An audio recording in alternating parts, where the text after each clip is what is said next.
The Lord has blessed us with a new Holy Father. But who is he? Where does he come from? What's he like? Jorge Mario Bergoglio. He was born in Buenos Aires, Argentina on December 17, 1936. His dad was a railway worker, his mom a housewife. Together they raised Jorge and his 4 brothers. He wanted to study chemistry and worked hard to get a master's at the University of Buenos Aires. Then he made a change in plans, so at the age of 21, he entered into a Jesuit seminary. And after years of study and prayer, he was ordained a priest.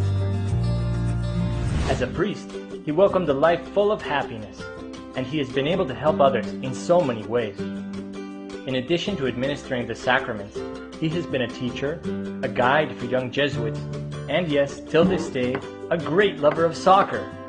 His favorite team is Argentinian Club San Lorenzo.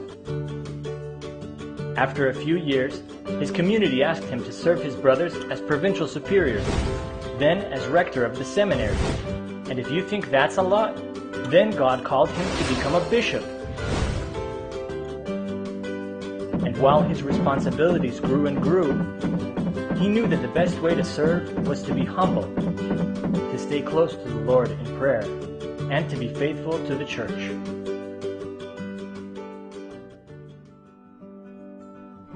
His road has not been without difficulties for sure.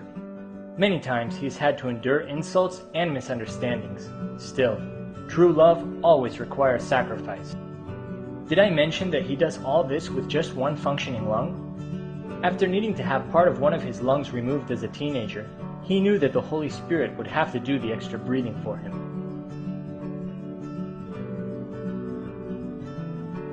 After a few years of being bishop, when he thought that was a lot, the Holy Father, John Paul II, made him a cardinal, an important job with all sorts of tasks. Although many may have some strange ideas about a cardinal's life, for him many things remained the same. He lived in a simple apartment, he continued to cook for himself, and he even used the subway instead of a chauffeur. He knew that the best way to serve was to be close to the people he loved, accompanying them in their daily tasks.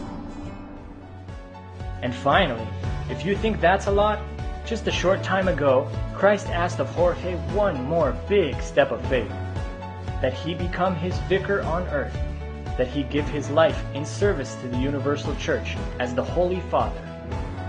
An intimidating request, no doubt.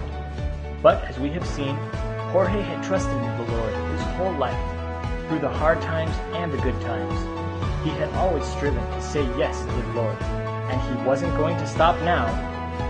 So with a heart full of faith, Jorge accepted the Lord's call, leaving family, friends, and country behind. He took on a new name, Francis, a new home, Rome, and a new mission, being the Pope. All for love, love for Christ, and love for us.